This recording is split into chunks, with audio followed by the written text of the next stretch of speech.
सहितं कृष्ण चैतन्य देवं श्रीराधा कृष्ण पादं सहगना ललिता श्री विशाखान्वितांश्च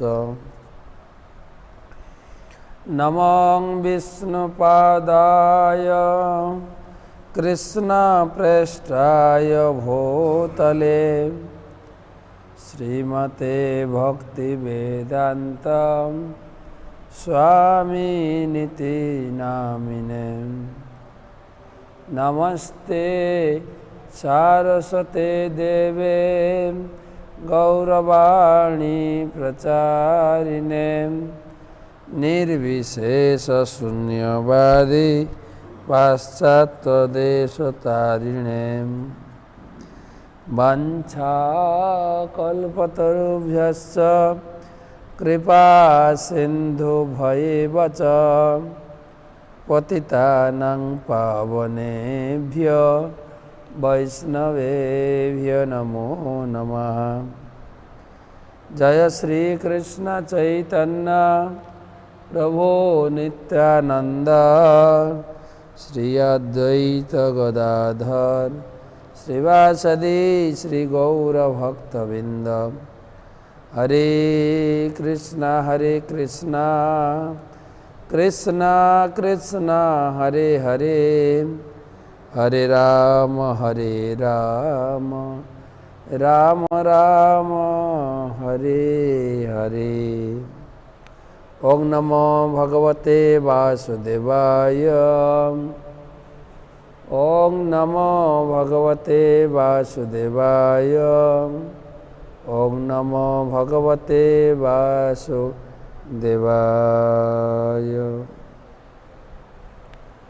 नारायणं नमस्कृत्यं नरं चैव नरोत्तमं देवीं सरस्वतीं व्यासं ततो जयमुदीरये। नष्टप्रायेषु अभद्रेषु नित्यं भागवत सेवया भगवती उत्तम श्लोके भक्ति भवति नैष्टिकी। नमो विष्णुपादाय कृष्ण प्रेष्ठाय भूतले श्रीमते जयपताका स्वामिनिति नामिने नमाचार्य पादाय निताय कृपापदायिने गौरकथा धामधाय नगर ग्रामचार्य।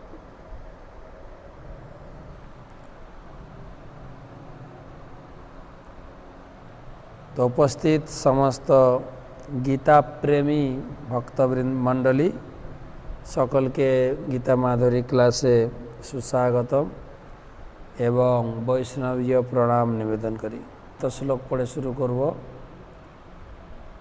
सर्वोपनिषद गावो दग्धा गोपाल नंदन पार्थवत्स सुधीर्भक्ता दुग्धम घृतामृतं महान।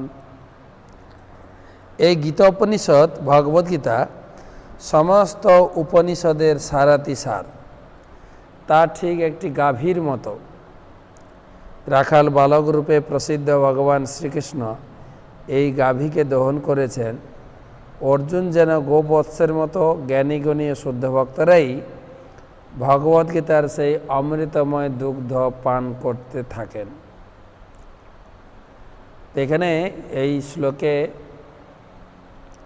ব্যাসদেব প্রতিপন্ন করেছেন সমস্ত বেদ পুরাণ উপনিষদকে একটা গাভীর সঙ্গে তুলনা করা হয়েছে। আর গাভীকে দহন করেছেন ভগবান কৃষ্ণ এবং বৎসরূপে অর্জুন। আর দুধ হচ্ছে ভগবদ্গীতার জ্ঞান, অর্থাৎ সমস্ত বেদ পুরাণ উপনিষদের সারাতিসার নিচড় রস এই ভগবদ্গীতার জ্ঞান। এই ভগবদ্গীতার জ্ঞান কে পান করতে পারবে? গাভীর দুধ কাদের জন্য? বাছুরের জন্য কি সাধারণ মানুষের জন্য? বাছুর তো উপলক্ষ, মেন তো সাধারণ মানুষের জন্য। ঠিক সেইভাবে অর্জুনকে উপলক্ষ করে ভগবান গীতার জ্ঞান দিয়েছেন, কিন্তু গীতার জ্ঞানটা আমার জন্যই। সেজন্য এখানে বলছেন যারা গীতা গ্রহণ করছেন, গীতা পড়ছেন, গীতা শ্রবণ করছেন, সুধীর ভক্তা, অর্থাৎ যারা গীতা পাঠ করেন, গীতা শ্রবণ করেন, তারা হচ্ছেন ভাগ্যবান বা ভাগ্যবতী ব্যক্তি। আর এই ভাগ্যবান ভাগ্যবতী আমরা হতে পেরেছি গুরু পরম্পরা ক্রমে। চৈতন্য মহাপ্রভু পদাশ্রিত এই গুরু পরম্পরা শ্রী শ্রীমৎ ভক্তি সিদ্ধান্ত সরস্বতী ঠাকুর, শ্রী শ্রীমৎ কৃষ্ণ কৃপা শ্রীমূর্তি ছিল অভয় চরণারবিন্দ, ভক্তি বেদান্ত স্বামী ছিল প্রভুপাদ, যিনি সংস্কৃত ভাষায় এই গীতাকে প্রত্যেকের নিজের নিজের ভাষায় জগতে প্রতিষ্ঠিত করেছেন। এ পর্যন্ত এই ভগবদ্গীতা শতাধিক ভাষায় প্রচারিত হয়েছে। আর এই ভগবদ্গীতা যথাযথ যেটা আমি পড়ছি অত্যন্ত প্রসিদ্ধ জগতে। পৃথিবীর প্রতিটা কোণায় প্রায় প্রত্যেকটি দেশের মানুষ, তাদের কাছে এই ভগবদ্গীতা অত্যন্ত সুলভ, সহজ সরল ভাষায় সমাদৃত হয়েছে। তো আমরা প্রথম অধ্যায় বিষাদ যোগ, দ্বিতীয় অধ্যায় সাংখ্যযোগ, তৃতীয় অধ্যায় কর্মযোগ, চতুর্থ অধ্যায় জ্ঞান যোগে এসে উপস্থিত হয়েছে। প্রথম অধ্যায়ে অর্জুনের বিষাদ ছিল, তিনি যুদ্ধ করতে চাইছিলেন না, আত্মীয় স্বজন দেখে তিনি বিমোহিত হয়ে পড়েছিলেন। দ্বিতীয় অধ্যায়ে অর্জুন ভগবান শ্রীকৃষ্ণের চরণে আশ্রয় গ্রহণ করে দীক্ষা নিয়েছেন। ভগবান তাকে দিব্য জ্ঞান দিতে, দীক্ষা নেওয়ার উদ্দেশ্য যে এই আত্মতত্ত্ববোধ জ্ঞান ভগবান দিয়েছেন, আমি দেহ নই, আমি আত্মা, এবং সেই আত্মা হচ্ছে পরমাত্মার অংশ। দেহ যেরকম শরীরের অংশ, এই এই এই হাত যেরকম শরীরের অংশ, এই হাতের কাজ হচ্ছে এই দেহের সেবা করা। ঠিক তেমনভাবেই আত্মা হচ্ছে পরমাত্মার অংশ, আত্মার কাজ হচ্ছে পরমাত্মার সেবায় যুক্ত হওয়া। তাই বেদে বলা হয়েছে ওং পূর্ণমদঃ পূর্ণমিদং পূর্ণাৎ পূর্ণমুদচ্যতে পূর্ণস্য পূর্ণমাদায় পূর্ণমেবাবশিষ্যতে। ভগবান সর্বতোভাবে পূর্ণ, ভগবান থেকে সৃষ্ট সমস্ত জীব পূর্ণ। আমরা ভগবান থেকে সৃষ্ট, আমরাও পূর্ণ, এই জগৎ পূর্ণ, কিন্তু আমরা পূর্ণ অনুভব করি না, আমাদের কিছু অপূর্ণতা থেকে যায়। আমরা ছোট থেকে মনে করি পড়াশোনা করে পূর্ণতা প্রাপ্ত হব, চাকরি পেয়ে সংসার করব, পূর্ণতা প্রাপ্ত হব, তাও নয়। লাস্টে অপূর্ণতা অবস্থায় আমাদের এই সংসার ছেড়ে শ্মশানে যেতে হয়। তো পূর্ণ কীভাবে হব না, পূর্ণের সঙ্গে যুক্ত হলে। যেরকম বৈদ্যুতিক তারের সঙ্গে আমি যুক্ত হলে আমিও বৈদ্যুতিক হয়ে যাব, ঠিক সেরকম পূর্ণের সঙ্গে যুক্ত হলে, আনন্দময়ের সঙ্গে যুক্ত হলে আমিও আনন্দ প্রাপ্ত হব। তাই ভগবান বুঝিয়েছেন দ্বিতীয় অধ্যায়ে, ভগবানের সঙ্গে যুক্ত করো, তুমি নিজেকে ভগবানের সঙ্গে যুক্ত করো কর্মের মাধ্যমে। তাই সেই অধ্যায়ের নাম কর্মযোগ। কর্ম আমার কর্তব্য কর্ম করতেই হয়, কর্ম না করে কেউ ক্ষণকাল থাকতে পারেন না। শারীরিকভাবে কর্ম না করলেও বাচিক কর্ম করেন, বকবক বকবক করতে থাকে। আর ভগবান বললেন কর্ম তুমি করতেই হবে, কর্ম না করে ক্ষণকাল কেউ থাকতে পারে না, কর্ম না করে কর্মফল থেকে মুক্ত হয় না, কর্ম না করে কেউ কর্মের সিদ্ধি লাভ করতে পারে না, আর কর্ম না করে কেউ দেহযাত্রা অর্থাৎ শরীরের ভরণ পোষণ তার হবে না। তাই কর্ম করতে হয়। তো কী কর্ম করব? 3 প্রকার কর্ম: কর্ম, অকর্ম, বিকর্ম। কর্ম মানে ভালো কর্ম বা পুণ্য কর্ম, বিকর্ম মানে পাপ কর্ম। যেটা নিচে নিয়ে যায়, কর্ম মানে উপরে নিয়ে যায়। আর তৃতীয় কর্ম হচ্ছে অকর্ম, ভগবানের সেবায় যুক্ত হওয়া। তৃতীয় অধ্যায় আমরা পড়েছি। যজ্ঞার্থাৎ কর্মণত্র, তৃতীয় অধ্যায় 9 শ্লোক। যজ্ঞার্থাৎ কর্মণত্র লোকয়ম কর্মবন্ধন, তদর্থং কর্ম কৌন্তেয় মুক্ত সঙ্গ সমাচর। 9 নম্বর শ্লোকে প্রতিষ্ঠা করে পুরো তৃতীয় অধ্যায় বর্ণনা করলেন। শেষে অর্জুন বর্ণনা করলেন, ঠিক আছে আমি অকর্ম বা ভগবানের সেবা করতে চাই, কিন্তু ভিতর থেকে কে যেন আমাকে পাপ করতে বাধ্য করায়। ভগবান তার উত্তর দিয়েছেন কাম। রজগুণ থেকে উদ্ভূত কামই মানুষকে পাপে প্রবৃত্ত করে। এই কাম থেকে সাবধান। কামের বিস্তারিত বর্ণনা আমরা কালকে পড়েছি। এই কামের বর্ণনা আবার টাচ করবেন ভগবান পঞ্চম অধ্যায়ে, যে কাম উপভোগ বড় ডেঞ্জার।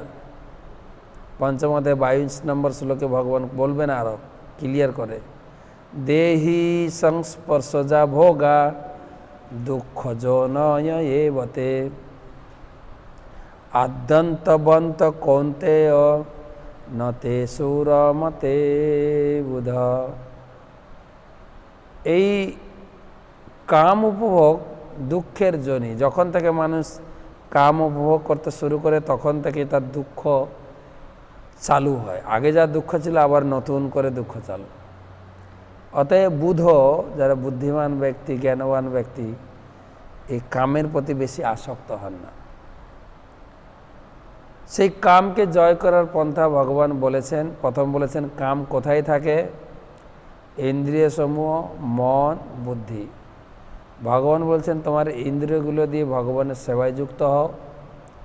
তোমার চোখ ইন্দ্রিয় দিয়ে ভগবানকে দর্শন করো, মাথা দিয়ে ভগবানকে প্রণাম করো, পা দিয়ে তুমি মন্দিরে যাবে, মন্দির পরিক্রমা করবে, চোখ দিয়ে তুমি ভগবানকে দর্শন করো, নাক দিয়ে ভগবানের চরণে অর্পিত পুষ্প তুলসীর ঘ্রাণ গ্রহণ করো, জিহ্বা দিয়ে ভগবানকে অর্পিত প্রসাদ আস্বাদন করো। আর ইন্দ্রিয়গুলোকে প্রথমে ভগবান সেবায় নিয়োজিত করো। তারপরে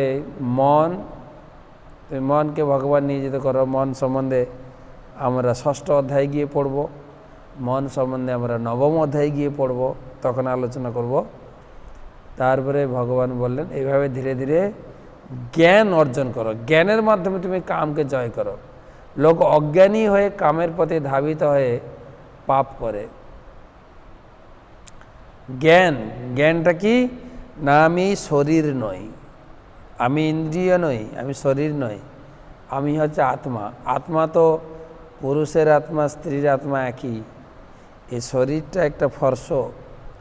সুতরাং আত্মা কখনো কাম উপভোগ করে না। তুমি নিজেকে আত্মতত্ত্বজ্ঞানে অধিষ্ঠিত হয়ে মানবে পরিণত হও, কামকে জয় করো, জ্ঞানের দ্বারা অধিষ্ঠিত হয়ে জ্ঞান গ্রহণ করে। সে জ্ঞান আজকে আমরা পড়ব। এই 4র্থ অধ্যায় জ্ঞান যোগ। এখানে 42টা শ্লোক আছে। আর এই জ্ঞান যোগে ভগবান বর্ণনা করবেন, প্রথম তিনি বর্ণনা করবেন জ্ঞান কি। এই জ্ঞান কি, কোথা থেকে এই জ্ঞান এসছে? এটা কি স্কুল কলেজের বিদ্যা, ICIC বোর্ডের জ্ঞান, নাকি ক্যামব্রিজ বোর্ডের জ্ঞান বা CBSE বোর্ডের জ্ঞান? কোন জ্ঞান? ভগবান এখানে নিজে ব্যক্ত করবেন। অর্জুন, আমি তোমাকে কোন জ্ঞান দিতে যাচ্ছি আজকে? জ্ঞানের উৎস, জ্ঞানের ডেফিনিশন এবং জ্ঞান গ্রহণের পন্থা, জ্ঞান গ্রহণের উপকারিতা, ফলাফল, রেজাল্ট অফ রিসিভিং নলেজ, এই সমস্ত বিস্তারিত বর্ণনা এই 42টি শ্লোকে ভগবান বর্ণনা করবেন। মাঝখানে অর্জুন প্রশ্ন করেছেন। খুব ইন্টারেস্টিং অধ্যায়।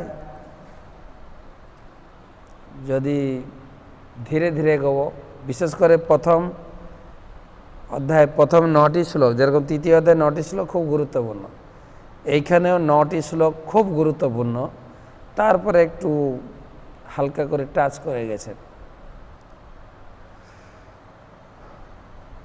শুরু করি আমরা। চতুর্থ অধ্যায় জ্ঞান যোগ। সবার কাছে বই আছে, আমরা চেষ্টা করবেন আমার সঙ্গে উচ্চারণ করতে। শ্রী ভগবান বাচ ইমাম বিবসতে যোগম পক্তবানহবয়ম বিবস্বান মনবে প্রাহ মনো ইক্ষাসো অব্রবীত। ভগবান বলছেন, অর্জুন, আমি তোমাকে যে আজকে জ্ঞান দিতে যাচ্ছি, আমি এই জ্ঞান পূর্বে, সৃষ্টির পূর্বে বা সৃষ্টির শুরুতে সূর্যদেব বিবস্বানকে অব্যয় নিষ্কাম কর্মসাধ্য জ্ঞানযোগ বলেছিলাম। সূর্য তা মানব জাতির জনক মনুকে বলেছিলেন এবং মনু তা ইক্ষাক্ষুকে বলেছিলেন।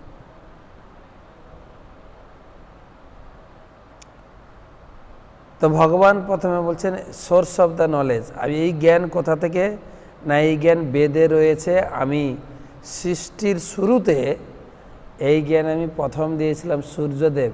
যে সূর্যদেব আমরা দেখি না, তার নাম হচ্ছে বিবস্বান। সূর্যের মূর্তি আছে, যেরকম গঙ্গার জল, গঙ্গা মাতার মূর্তি আছে।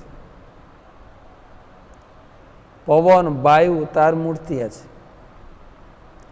ঠিক সেরকম সূর্যের মূর্তি আছে। সূর্যদেবের উপাসনা করে। এই যে ছট পূজা হয় আমাদের ভারতে, সূর্য উপাসনা। তো সৃষ্টির সময়, সৃষ্টির শুরুতে আমি বিবস্বানকে এই জ্ঞান দিয়েছিলাম। এই জ্ঞান কি? অব্যয় নিষ্কাম কর্মসাধ্য। এই জ্ঞান কেবল জ্ঞান গ্রহণ করে আমরা অলস হয়ে যাব না, যেটা সাধারণ মানুষ এই অজুহাত দেখিয়ে গীতা পড়ে না। তারা বলে গীতা পড়লে ত্যাগী হয়ে যাবে, বৈরাগী হয়ে যাবে। গীতা পড়িস না, গীতা এখন পড়ার বয়স নয়। আবার কেউ কেউ উদাহরণ দিয়ে থাকে, তুমি গীতা গীতা 10 বার বলো, গীতা গীতা গীতা ত্যাগী। গীতা পড়লে ত্যাগী বৈরাগী হয়ে যাবে, তাই গীতা পড়ো না। ভগবান এখানে প্রতিষ্ঠা করছেন কর্মসাধ্য। এই জ্ঞান পড়ে বেশি কর্ম করতে হতো। বাজারের যে জ্ঞান নিজের ইনকামের জন্য কর্ম করে, আর বেশিরভাগ লোক তো ফাঁকিই দেয়। একবার জার্মান থেকে এক জার্নালিস্ট এসেছিলেন ভারতে। সারা ভারত ঘুরে ঘুরে যখন যাচ্ছেন, তাকে সাংবাদিকরা প্রশ্ন করছেন, আপনার ভারত ভ্রমণ সফল হয়েছে? বলছে হ্যাঁ। আমার একটা ইচ্ছা ছিল, ভারত হচ্ছে ধর্মের ভূমি, তাই ভারত ভূমিকে আমি দেখতে এসেছিলাম। কিন্তু এখানে দেখলাম ভগবান সত্যিই আছেন। বলছে আপনি কি করে বুঝলেন ভগবান সত্যি আছে? বলছে আমি প্রায় সরকারি অফিসগুলো ঘুরেছি। সরকারি মন্দির না, সরকারি অফিসগুলো ঘুরেছি।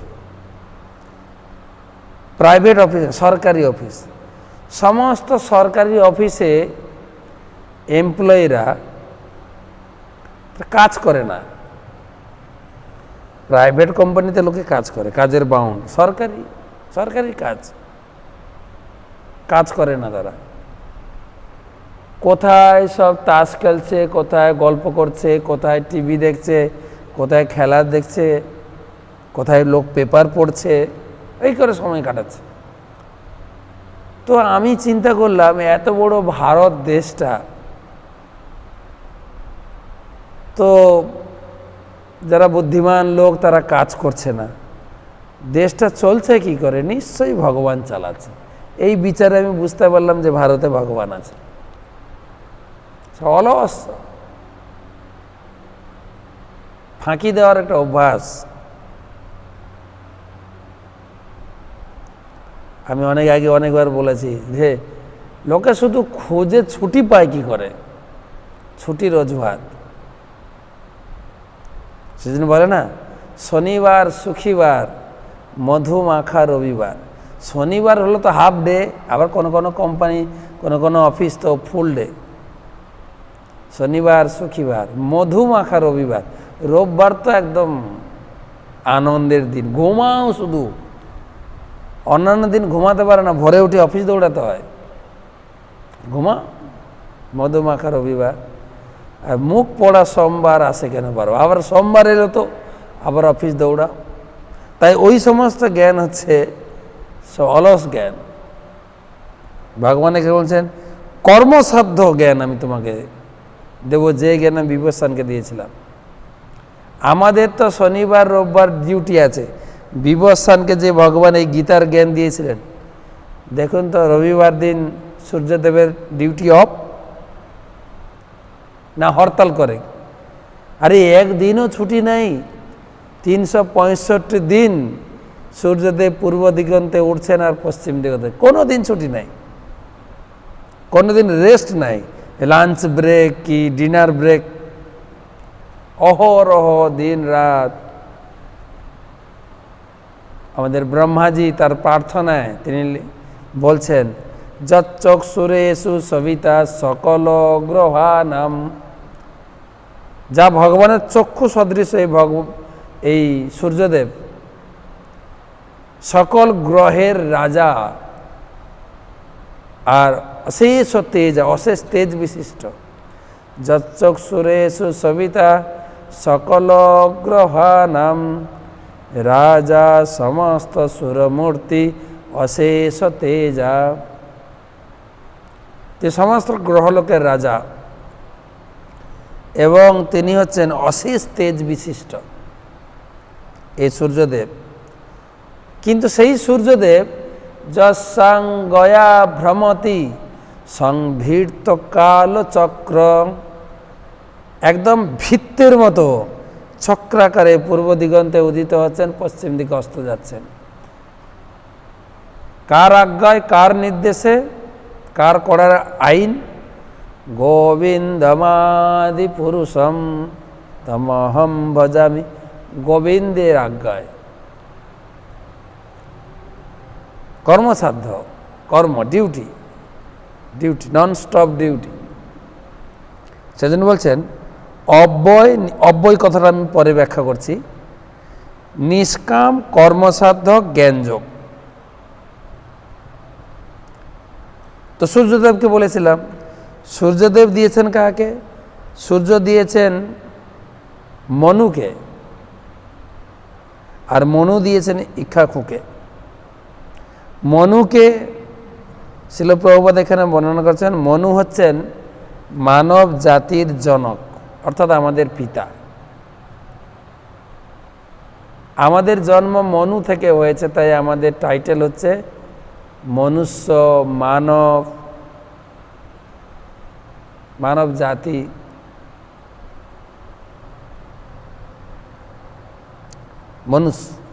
মনু মানব জাতির জনক। আমরা গীতায় বর্ণনা দেখছি আমাদের জন্ম হয়েছে মনু থেকে, তাই আমাদের টাইটেল হচ্ছে মানুষ বা মানব। আর এই মানব জাতিকে সঠিকভাবে গাইড দেওয়ার জন্য, সঠিক পথে পরিচালিত করার জন্য তিনি একটা আইন বুক দিয়ে গেছেন, তার নাম আছে মনু সংহিতা, যেটাতে আমাদের জীবন প্রণালীর ধর্মচর্চা, প্রত্যেক ব্যক্তির, শিশুদের কর্তব্য, পিতামাতার কর্তব্য, স্ত্রী ধর্ম, বর্ণাশ্রম ধর্ম, ব্রহ্মচর্য ধর্ম, রাজধর্ম সব বর্ণনা রয়েছে, যেটা পড়ে আমাদের জীবনকে সঠিক আনন্দের পথে পরিচালিত করে। মনু। কিন্তু এটা আমরা বিশ্বাস করি না। আমরা যেটা স্কুল কলেজে পড়ি সেটা বিশ্বাস করি। আমাদের জন্ম হয়েছে কোথা থেকে? বাঁদর থেকে। বাঁদর। গীতা এখানে বলছেন, ভগবান নিজে বলছেন আমাদের জন্ম হয়েছে মনু থেকে। কিন্তু আমরা ভগবদ গীতার কথা বিশ্বাস করি না, আমরা বিশ্বাস করি বৈজ্ঞানিকরা কি বলছেন, আমরা আবার তর্ক করি। এসব গীতা ভাগবতম কে লিখেছে, আমরা এগুলো বিশ্বাস করব কেন? বৈজ্ঞানিকরা রিসার্চ করা জ্ঞান দিয়েছেন, আমরা সেটা বিশ্বাস করব। বর্তমান কিছু আধা পড়ুয়া ছেলে, আধা পড়ুয়া সায়েন্সের ছেলে মেয়েরা খুব তর্ক করে, খুব তর্ক করে। আমাদের ইংরেজিতে একটা কথা আছে, little learning is the dangerous thing. সব ডেঞ্জার, সব কীভাবে ব্রেনটা ওদের ওয়াশ করা হয়েছে, আবল তাবল তর্ক করে। একটা স্কুলে আমি প্রচার করতে গেছি, 10 ক্লাসের দুটো ছেলে আমাকে ধরেছে, মহারাজ আপনি সব হরে কৃষ্ণ করেন, ভগবানের নাম করেন, ভগবানকে দেখেছেন? আমি বললাম না, ভগবানকে দেখিনি। তো ভগবানকে দেখেননি তো এসব করেন কেন? আমি বললাম সকালে আমরা 3:30টার সময় উঠি, মন্দিরে যাই, ভগবানকে দর্শন করি মন্দিরে, ঠাকুর, তারপর হরে কৃষ্ণ করি, তারপর আমাদের খেতে দেয় বলে করি। বলছে আমরা খেতে দিলে ছেড়ে দেবেন? হ্যাঁ দাও। তোমাদের কি বিচার? বলছে আমরা যে জিনিস চোখে দেখি না আমরা বিশ্বাস করি না। ঠিক বলছো তো? হ্যাঁ, আমরা সায়েন্সের ছেলে, হিসাব করে কথা বলো কিন্তু। বলছে হ্যাঁ। বলছে তোমার বাবাকে দেখেছো? বলছে হ্যাঁ আমার বাবা আছেন তো। বাবার বাবাকে দেখেছো? দাদুকে? একটা ছেলে বলছে হ্যাঁ, একটা ছেলে বলছে না। বলছে আমার জন্ম হওয়ার আগে দাদু মারা গেছে। বলে তোমার দাদু ছিলেন কি না? বলছে হ্যাঁ। তুমি তো চোখে দেখাওনি, বিশ্বাস করছো কেন? বলছে হ্যাঁ।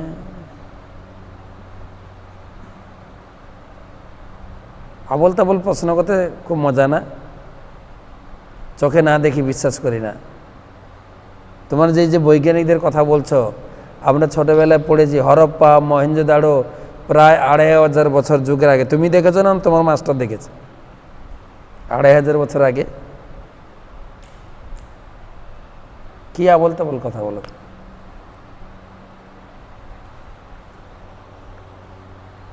সুতরাং অনেক জিনিস আমরা চোখে দেখি না, আমাদেরকে বিশ্বাস করতে হয়। ওই দুটো ছেলেকে আমি জিজ্ঞাসা করো, ধরো তোমরা একজন বাস্তববাদী, একজন যা পড়েছ বিশ্বাস করো। তোমাদের মাধ্যমিক বোর্ডের প্রশ্নে এসে আমাদের ভারতে যেটা হয়েছে, ভারতের ইতিহাস যেটা বলছে যে পলাশির যুদ্ধ কত সালে হয়েছিল, কার সঙ্গে হয়েছিল, কে জয়ী হয়েছিল, লেখো, 10 মার্কের প্রশ্ন। তো একটা ছেলে বলবে আচ্ছা পলাশির যুদ্ধ কি হয়েছিল? আমি তো দেখি নাই। আমি দেখি নাই মানে আমি যে জিনিস চোখে দেখি নাই সেই জিনিস আমি লিখিতেই পারিব না। আরেকটা ছেলে যা পড়েছ হুবহু লিখে দিয়েছে। তো বলো তো কে নাম্বার পাবে, কে নাম্বার আশা করো? তো বলছে মহারাজ যে লিখেছে। আমি বলছি কেন, তুমি দেখেছো? দেখো নাই। তোমার মাস্টারও দেখে নাই, তো ওগুলো বিশ্বাস করো কেন? 2 পয়সা 2 টাকা 5 টাকার পেপার পড়ে লোকে বিশ্বাস করে, তর্ক করে, এটা করা উচিত ছিল না, এটা কেন হলো। আর যখন ওগুলো সব বিশ্বাস করে, গীতা পড়তে এগুলো তর্ক আছে, কেন, কিভাবে। একটা বাচ্চা ছেলে, ও 6-এ পড়তো, 6 ক্লাস।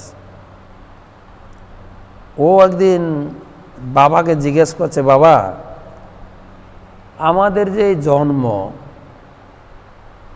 তুমি আমার বাবা, তোমার বাবা আমার দাদু, এইভাবে জন্মটা শুরু হলো কোথা থেকে? বাবা বলছেন বাহ, তোমার খুব ভালো প্রশ্ন, তো তুমি এইসব জানতে চাইছো, আমি খুব খুশি। বলছে শোনো, তুমি যেরকম বলে না তোমার বাবা আমি, আমার বাবা তোমার দাদু, তার বাবা আমার দাদু, এই করে করে জন্ম শুরু হয়েছে। আমাদের একটা গোত্র আছে, কাশ্যপ গোত্র, শাণ্ডিল্য গোত্র। আলেম্বান গোত্র, ভরদ্বাজ গোত্র, সবার একটা গোত্র আছে। যারা বৈষ্ণব তাদের গোত্র হচ্ছে অচ্যুত। অচ্যুত মানে কৃষ্ণ, ডাইরেক্ট কৃষ্ণর পরিবারের সঙ্গে যুক্ত করেছেন আমাদেরকে। আমাদের গোত্র হচ্ছে অচ্যুত। তাছাড়া এমনি বাহ্যিকভাবে সকলের গোত্র এইগুলোই থাকে, আরও অনেক আছে। তো ভরদ্বাজ গোত্র, কাশ্যপ গোত্র, এর কথাটির মানে হচ্ছে ভরদ্বাজ ঋষি থেকে আমাদের বংশ শুরু হয়েছে। এবারে ভরদ্বাজের জন্ম হয়েছে কোথা থেকে? ব্রহ্মা থেকে। ব্রহ্মার জন্ম দেখেছো ছবিতে? ব্রহ্মা জন্মগ্রহণ করেছেন নারায়ণ থেকে, অর্থাৎ ভগবান থেকে। তো অ্যাকচুয়ালি আমাদের স্রষ্টা কিন্তু ভগবান। এমনকি ভগবান সৃষ্টি করেছেন, ব্রহ্মাকে জন্ম দিয়েছেন লক্ষ্মীকে সঙ্গে নিয়ে না, নিজে থেকে জন্ম দিয়েছে। আমরা তো মায়ের থেকে জন্মগ্রহণ করেছি, কিন্তু ব্রহ্মা জন্মগ্রহণ করেছেন বাবা থেকে। সেই জন্য আমাদের লিঙ্ক একদম বাবা থেকে। তাই তিনি বলছেন অরিজিনালি স্রষ্টা হচ্ছেন ভগবান। তিনি সৃষ্টি করেছেন ব্রহ্মাকে, ব্রহ্মা থেকে মনি ঋষি, মনি ঋষি থেকে আমাদের জন্ম। তাই মনি ঋষিকে আমাদের গোত্র হিসাবে ধরা। এই গোত্রের লোক। ছেলে খুব শুনে খুব ভালো লেগেছে, বলছে তাহলে আমরা অনেক মহান, আমরা মুনি ঋষিদের থেকে জন্ম। সেই ছেলে যখন 7-এ উঠে, 7-এ শুরু হয় আমাদের বাংলায়, পশ্চিমবাংলায় জীবন বিজ্ঞান। আমি যখন ছিলাম, এখন কি জানি না, আমি যখন পড়াশোনা করতাম জীবন বিজ্ঞান। আর জীবন বিজ্ঞানে পড়তে পড়তে পড়তে পড়তে একটা অধ্যায় গিয়ে পৌঁছায় যেখানে ইভলিউশন থিওরি বা বিবর্তনবাদ সম্বন্ধে বর্ণনা। সেখানে বলা হয়েছে বৈজ্ঞানিক প্রগতির সাথে সাথে কত বিবর্তন তৈরি হয়েছে, তারা আবিষ্কার করেছে যে আমাদের পূর্বপুরুষ যেরকম বহুকোষী, এককোষী, দ্বিকোষী করতে করতে বানর থেকে বনমানুষ বা শিম্পাঞ্জি, আর তারপরে হচ্ছে মানুষ। অর্থাৎ আমাদের জন্ম হয়েছে বানর থেকে। নর বা মানে লেজ, নর। তো আমাদের পিছনে যে স্পাইনাল কর্ডের লাস্টের দিকেটা, ওইখানে লেজটা ছিল। লেজ খসায় গিয়ে আমরা নর হয়ে গেছে, বাদ গেছে। এভাবে বুঝিয়ে সুঝিয়ে বলা হচ্ছে যে আমাদের জন্ম হয়েছে বানর থেকে। ছেলেটার মনে একটু খটকা লেগেছে। বাবা বলল আমাদের জন্ম হয়েছে ভগবান থেকে, আর স্কুলে পড়ছি, বইতে পড়ছি, মাস্টার পড়াচ্ছেন আমাদের জন্ম হয়েছে বানর থেকে।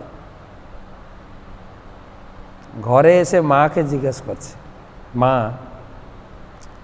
একটা সমস্যায় পড়েছি। কি সমস্যা?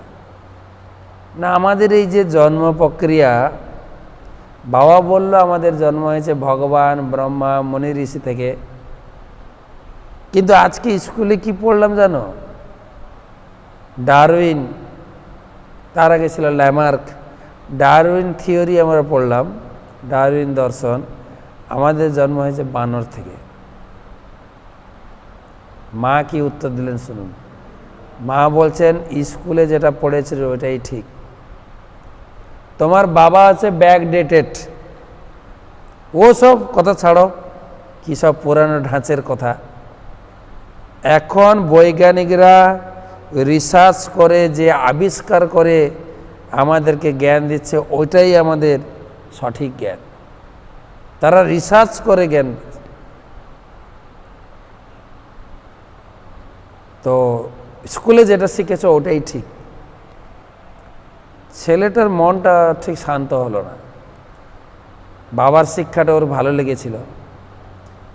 তো কিছুদিন পরে একদিন সুযোগ পেয়ে বাবার সঙ্গে ঘুমাচ্ছিল রাত্রে, বলছে বাবা একটা কথা তোমার সঙ্গে বলবো বলে আমি সুযোগ পাই না, বলবো তোমাকে, তুমি শুনবে? বলছে হ্যাঁ বলো।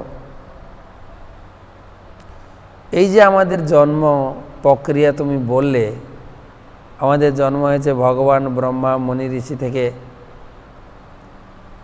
কিন্তু জানো, স্কুলে আমি পড়লাম জীবন বিজ্ঞানে, ডারউইন বলছে আমাদের জন্ম হয়েছে বানর থেকে। আর আমি ঘরে এসে মাকে জিজ্ঞাসা করলাম যে মা, বাবা একরকম বলল, স্কুলে একরকম পড়াচ্ছে, কোন শিক্ষাটা ঠিক? মা কি বলে জানো? মা বলছে তোমার বাবা যেসব বলেছে সেকেলের কথা, এগুলো সব সেকেলের, কোনো প্রমাণ নেই, সেকেলের কথা। এখন বৈজ্ঞানিকরা রিসার্চ করে যে জ্ঞান দিচ্ছেন ওটা হচ্ছে সঠিক জ্ঞান। তো আমি তো বুঝতে পারছি না কোনটা ঠিক, তোমার কথা ঠিক না মার কথা ঠিক। বাবা বলছেন দেখো তুমি তো এখন ছোট নও, তুমি তো লেখাপড়া শিখেছ, বড় হয়েছ, নিজের বুদ্ধি দিয়ে বিচার করতে শেখো। তোমার মা বলেছে তার বংশের পরিচয়, আমি বলেছি আমার বংশের পরিচয়, এবার তোমার কোনটা গ্রহণীয় তুমি গ্রহণ করো। প্রভুপাদও তাই বলেছেন, আমরা বানরের বংশধর নই, ডারউইন বানরের বংশধর, আর ডারউইনের ফলোয়ার্স সব বানরের থেকে জন্ম। আর এই শিক্ষা লাভ করে স্কুল কলেজের ছেলেমেয়েরা, তারা বুঝতে পারে যে আমাদের বংশের লোকেরা আগে ছিল সব বানর, আমি এখন কত শ্রেষ্ঠ মানুষ হয়ে গেছি, তাই বাড়ির বয়স্ক লোকদের সম্মান করে না। কি ভুল শেখানো হচ্ছে। এখানে বলছেন দেখেন, নিষ্কাম কর্মসাধ্য জ্ঞান মানব জাতির জনক বিবস্বান তাকে দিয়েছিলেন জ্ঞান, আর পরম্পরাক্রমে এই জ্ঞান। তাই মনুর সময় থেকে, প্রভুপাদ লিখেছেন তাৎপর্যে, মনুর সময় থেকে এই জ্ঞান আমাদের সমাজে রয়েছে। আর এই জ্ঞান তাৎপর্যে প্রভুপাদ লিখেছেন 12,04,00,000 বছর ধরে এই জ্ঞান রয়েছে। আর এই জ্ঞান, দ্বিতীয় শ্লোক, এবং পরম্পরা প্রাপ্তম ইমম রাজস্বয়ো বিদুর সকালে নেহ মহতা যোগনষ্ট পরন্তপ। আর এই জ্ঞান পরম্পরাক্রমে, যেরকম ভগবান দিয়েছেন বিবস্বানকে, বিবস্বান তার শিষ্য মনুকে দিয়েছেন, মনু তার শিষ্য ইক্ষাক্ষু, এইভাবে গুরু শিষ্য পরম্পরাক্রমে আসছিল। বইয়ের আকারে জ্ঞান ছিল না, একে বলা হতো বেদ বা শ্রুতি। গুরুদেবের শ্রীমুখ থেকে শিষ্য শুনে মনে রাখতেন, আর শিষ্য পরবর্তীকালে তার শিষ্যকে বলতেন। এইভাবে শ্রৌত বিদ্যা ছিল, শ্রুতি। কিন্তু কলিযুগে মানুষের ডাল ব্রেন এই চিন্তা করে ব্যাসদেব কলিযুগের শুরুতে এই লিখিত আকারে প্রকাশ করেছে, লিখে দিয়ে গেলেন। এই লেখা ছিল না, আর লেখার উপরেও ভরসা হয় না। আমি দেখি যেখানেই গীতার জ্ঞান, আমি লোকের হাতে গীতা আছে, গীতার উপরে কিছু ক্লাস বা সেই ধরনের সেমিনার আমি করি, লোকে রেকর্ডিং করে, কেননা ব্রেনের উপরে ভরসা করে না কেউ। ডাল ব্রেন, এখন ব্রেনে কিছু নেই, সব গোবর, সব ঢুকে গেছে চিপসে, মোবাইল চিপস, কম্পিউটার চিপস, তার উপরে একটু ভরসা করে লোক। তাই গুরু পরম্পরাক্রমে আসছিল। দেখেন এই জ্ঞান 12,04,00,000 বছর ধরে আছে। প্রথম শ্লোকে একটু পিছিয়ে যান, দেখুন, নিষ্কাম এবং অব্যয়। অব্যয় কথাটার মানে হচ্ছে 12,04,00,000 বছর আগে যে জ্ঞান এই পৃথিবীতে রয়েছে, 5,000 বছর আগে অর্জুনকে পুনরায় দিয়েছেন, কিন্তু একই জ্ঞান। আর আপনার হাতে যে গীতা আছে ওই জ্ঞান, জ্ঞান চেঞ্জ হয়নি, সেই জন্য বলা হচ্ছে অব্যয়। অব্যয় চেঞ্জ হয়নি। আমাদের যে লেখাপড়ার ক্ষেত্রে অনেক চেঞ্জ হয়েছে, কিন্তু আমি শুনেছি আমার বাবা যখন পড়াশোনা করেছেন তখন স্কুলে পড়ানো হতো গন্ডা, কড়া, কাঠা, এসব পড়ানো হতো। আমরা যখন পড়েছি একে চন্দ্র দুয়ে পক্ষ তিনে নেত্র চারি বেদ সব পড়েছি। আর এই একটা করে তার অর্থ রয়েছে। একে চন্দ্র মানে একটা চন্দ্র, দুয়ে পক্ষ মানে দুটো পক্ষ, কৃষ্ণপক্ষ শুক্লপক্ষ, তিনে নেত্র মানে সবার তিনটা নেত্র, দুটো নেত্র দেখছি, আরেকটা নেত্রকে বলে জ্ঞান নেত্র। চারি বেদ ও চারটা বেদ। কিন্তু এখন বাচ্চাদের জিজ্ঞেস করলে যদি বলো তো একে চন্দ্র দুয়ে পক্ষ এগুলো কি, এইগুলো কি, এগুলো কি আবল তাবল বকছ। তারা শিখছে এখন 1 2 3 এসব শিখছে। জ্ঞান কিভাবে রিভলিউশন হয়েছে, কিন্তু ভগবতের জ্ঞান 12 কোটি বছর আগে যেরকম ছিলেন, পরম্পরাক্রমে আসছিল, সেটা নষ্ট হয়ে গেছিল, একটু একটু করে ভুলতে ভুলতে নষ্ট হয়েছিল। কিন্তু ভগবান দ্বিতীয় শ্লোকে বলছেন যোগ নষ্ট পরন্তপ, সেই জ্ঞান নষ্ট হয়ে গেছিল। আমি তোমাকে দেখুন 3 নম্বর শ্লোক, এবায়ং মায়া তে অদ্য যোগ প্রক্ত পুরাতন ভক্তসি মে সখা চেতি রহস্যং হি এতৎ উত্তমম। ভগবান বলছেন মানে ওই জ্ঞান 12 কোটি বছর আগে, ওই জ্ঞান তোমাকে আজকে দেব। ময়া তে অদ্য, আমার দ্বারা, বা অর্থাৎ আমি তোমাকে দেব, অদ্য আমি দেব। যোগপ্রক্ত পুরাতন, ওই জ্ঞান তোমাকে আমি দিচ্ছি আর দিতে চলেছি। কোন জ্ঞান? যোগ। যোগ যোগ বিভূতি জ্ঞান, যেটা ভগবানকে সঙ্গে নিজেকে যুক্ত করে, এই জ্ঞান। প্রক্ত পুরাতন, আর এই প্রক্ত জ্ঞান একদম বলে না, পাকা প্রক্ত, এটা একদম প্রক্ত জ্ঞান। আর হচ্ছে পুরাতন জ্ঞান। পুরাতন, অনেক পুরাতন। কত পুরাতন? বিবস্বানের জন্ম থেকে, সৃষ্টির শুরু থেকে এই জ্ঞান, পুরাতন জ্ঞান, অতি প্রাচীন জ্ঞান। তো এত সৈন্য, কত সৈন্য আছে আপনারা তো শুনেছেন, অষ্টাদশ অক্ষয়িনী সৈন্য। কৌরবদের পক্ষে একাদশ 11, পাণ্ডবদের পক্ষে সপ্ত অক্ষয়িনী, 7 অক্ষয়িনী, টোটাল 18 অক্ষয়িনী সৈন্য। তার ভিতরে আমি তোমাকে পছন্দ করেছি, তোমাকে জ্ঞান দেব। কেন?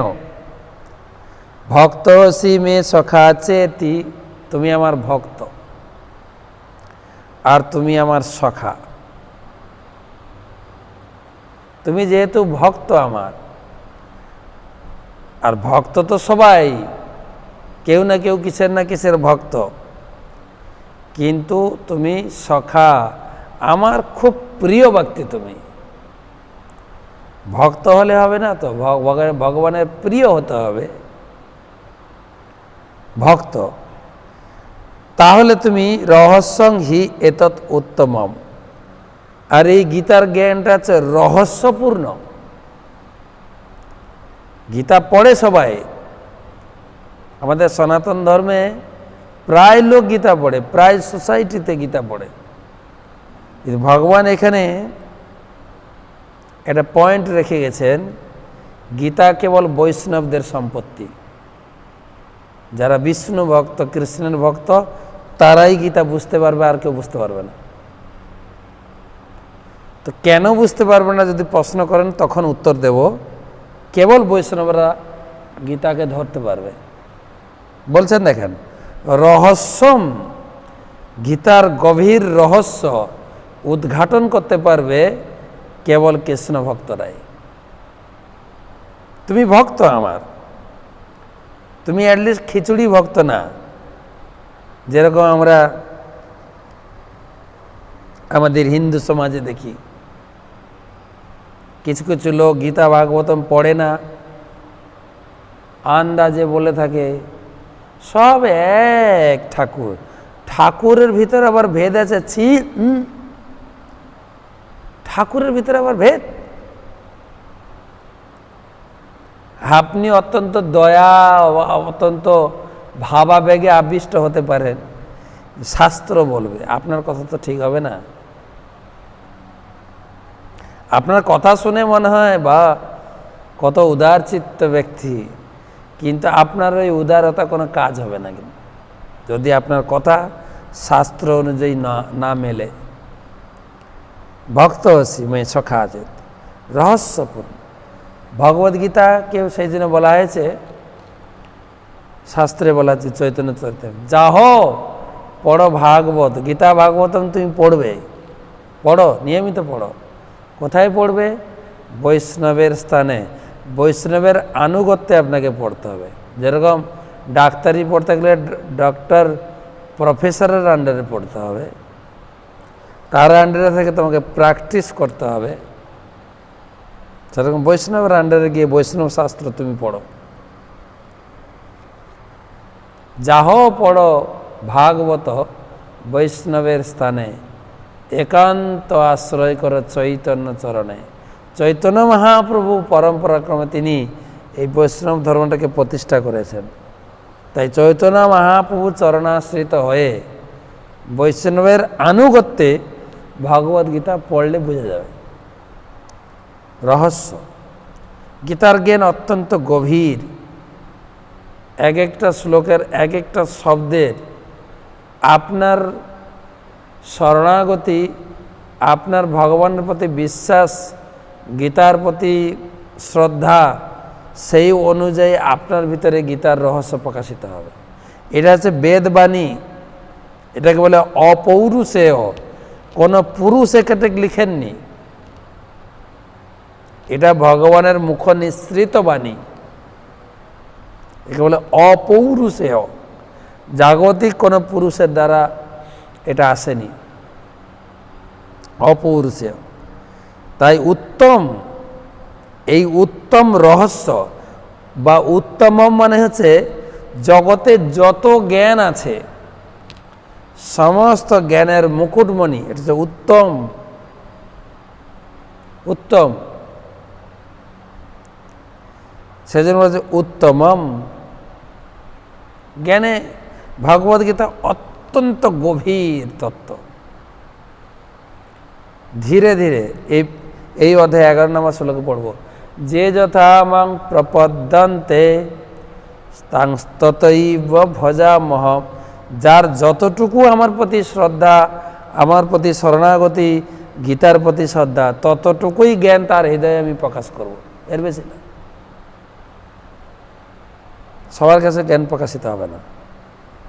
তাই বলে গীতার জ্ঞান হচ্ছে গভীর, সমুদ্র গভীর। সমুদ্রে ডুবে গেলে মানুষ মারা যায়, গীতার গভীরে প্রবেশ করলে মুক্তির পথে অগ্রসর হয়ে যায়। সমুদ্রে ডুবলে মরবেন, আর গীতায় ডুবলে মুক্তি পাবে মানুষ। গভীর।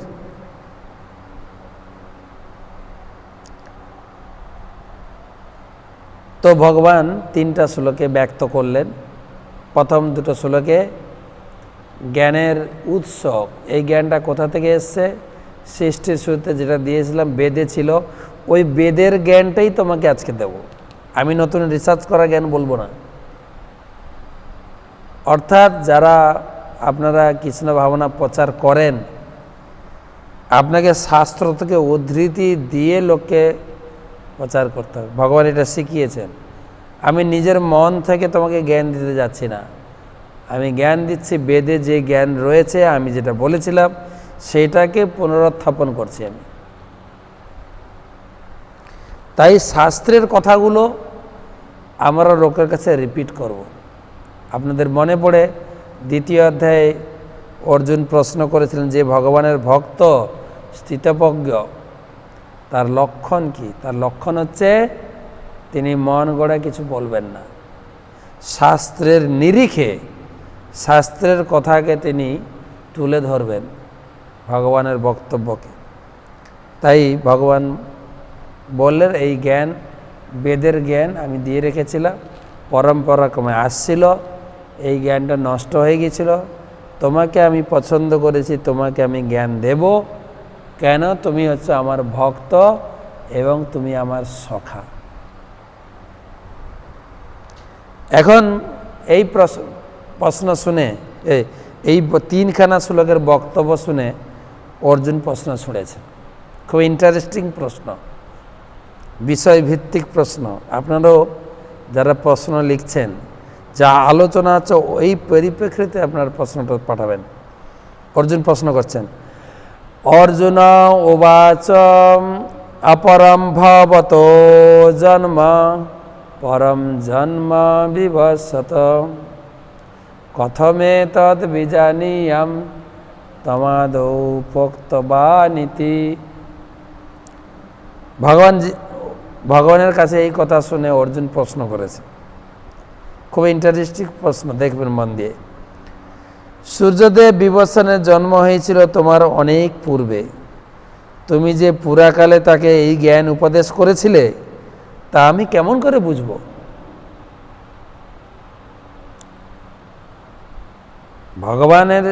যখন ভগবানের কাছ থেকে এই সখা কথাটা শুনলেন, সখা, অর্জুন বললেন সখা মানে তো সমানে সমানে সখ্যতা হয়তো, কারণ আমার জন্ম তোমার জন্ম প্রায় সমান, সেই জন্য আমাদের দুজনের বন্ধুত্ব, সখা।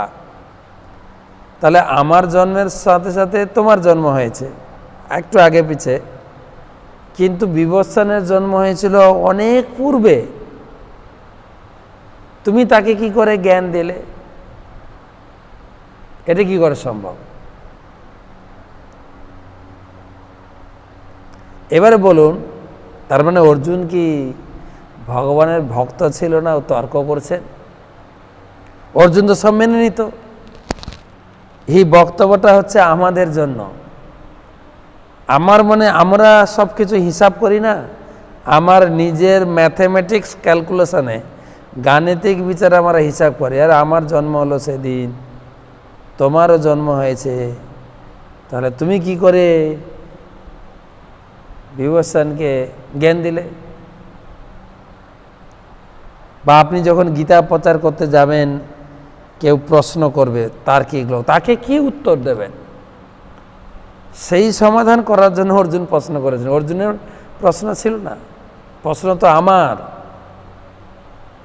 কবে বিভৎসনের জন্ম হয়ে গেছিল, বা কত কোটি কোটি বছর আগে সৃষ্টির শুরুতে, আর কৃষ্ণের জন্ম হলো সেদিন, কংসের কারাগারে জন্ম হলো এই 5200 সামথিং বছর আগে।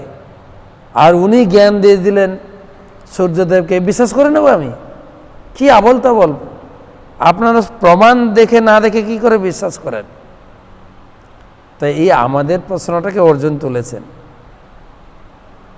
বাস সঠিক প্রশ্ন। কিন্তু যদি আপনারা ভারতবাসী হয়ে থাকেন, যদি বলা হয় আপনার কোনো নাতি বা নাতনি,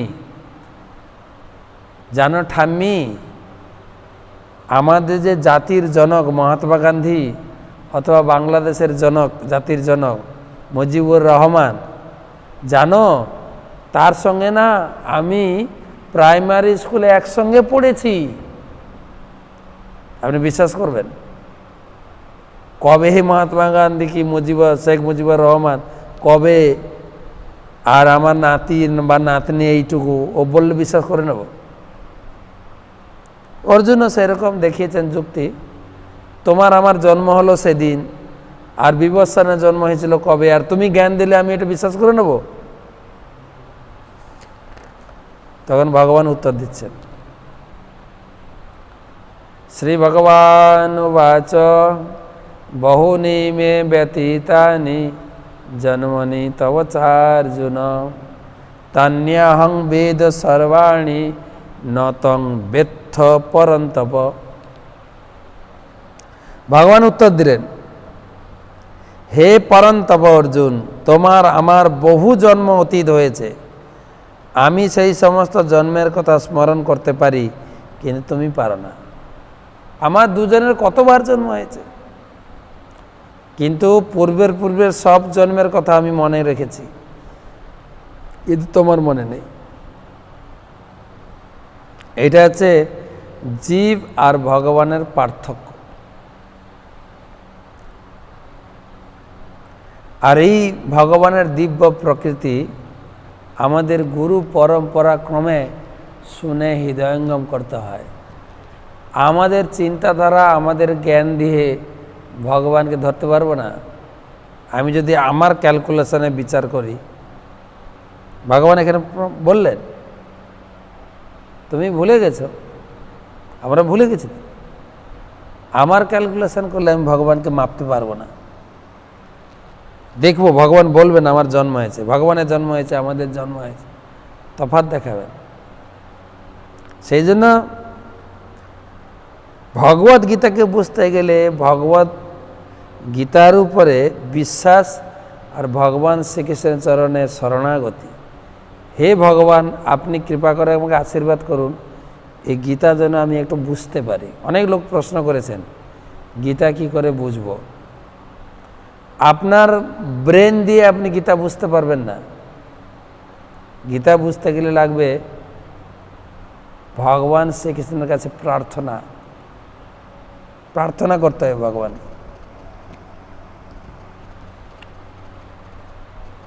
নাহলে আমি যুক্তি তর্ক আর আমার ব্রেন দিয়ে যদি মাপতে চাই। একটা বুড়ি দোকানে কাপড় কিনতে গিয়েছিল, তো কাপড় কেনার সময় কাপড় দোকানদার ফিতা বের করেছে, ফিতা। তো কাপড় মেপে তাকে কাপড় দেবে, কয় ফিট বা কয় ইঞ্চি কয় মিটার ফিতাতে কাপড় মাপছে।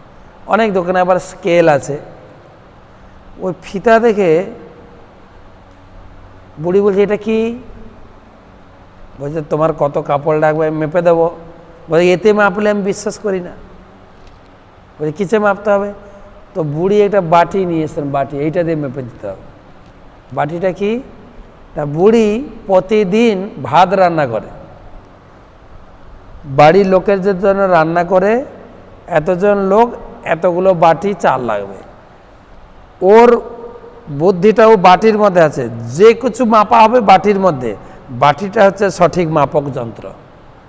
তো বাটিতে চাল মাপে মানে বাটি দিয়েও কাপড় মেপে দিতে হবে কাপড় মাপা।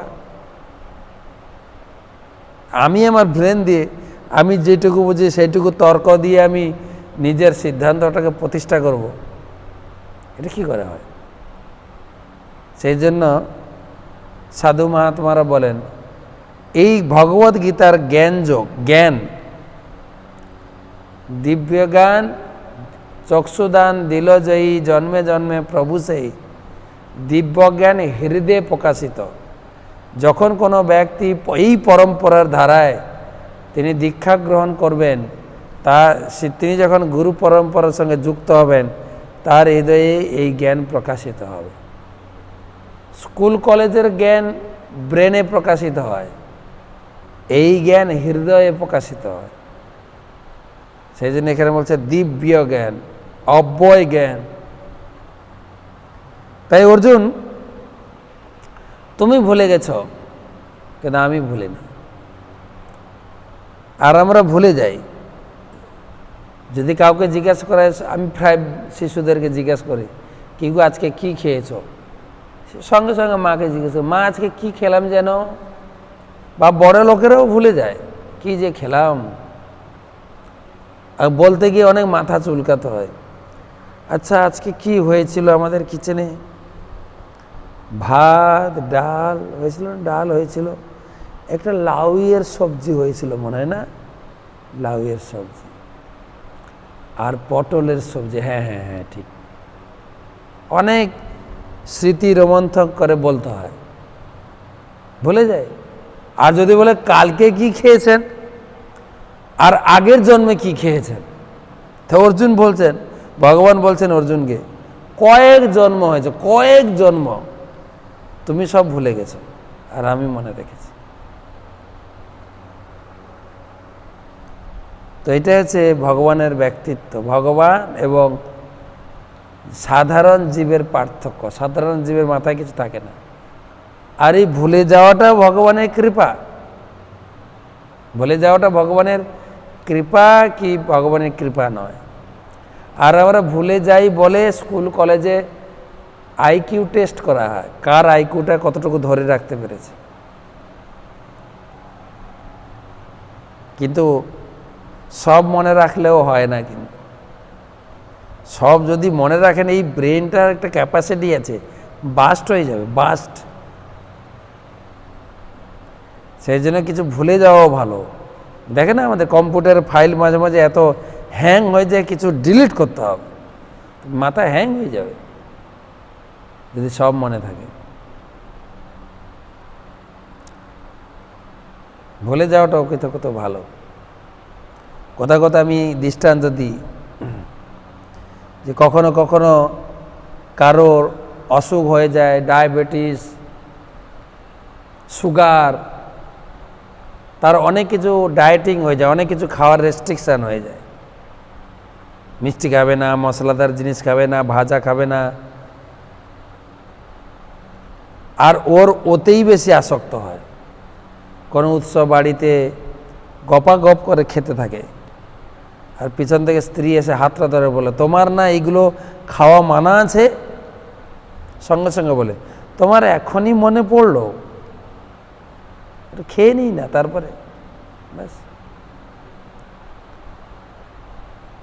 আবার কখনো কখনো দেখি ডাক্তার তো প্রচুর নির্দেশ দেয়, এই করবেন, টাইম মতো ওষুধ খাবেন, এটা করবেন, এই করবেন, ওই করবেন, অনেক এক্সারসাইজ করবেন, গলা গার্গিল করবেন, টাইম টু টাইম খাবেন, রেস্ট নেবেন, ঔষধ টাইম টু টাইম খাবেন, বড় লিস্ট। ডাক্তাররা প্রতিদিন পেশেন্টদেরকে কত শেখায়, ক্লাস দেয়, কি ডাক্তার জানে রোগী ভুলবে, রোগী ভুল করবে, কেন ভুল না করলে ওদের বিজনেস চলবে কি করে, ওরা জানে ভুল করবে। আর তখনই ওই পয়েন্ট ধরে কথা বলবো যে আপনি টাইম মতো ওষুধ খাননি। ভুলে যাই আমরা। ঘরে অনেক কিছু ঝগড়াঝাটি হয়, স্বামী স্ত্রী ঝগড়া করে, রাত্রে এক বিছানায় শুলেও, এক বেডে শুলেও একজন উত্তর মেরু, একজন দক্ষিণ মেরু, কেউ কারোর সঙ্গে কথা হবে না, এমন ঝগড়া পর্যায়ে চলে গেছে, আমি তোমার মুখ দেখব না। পরে আবার ভুলে যায়, আবার একসঙ্গে হয়ে যায়। যদি সব মনে থাকে, একসঙ্গে চলবেন কি করে?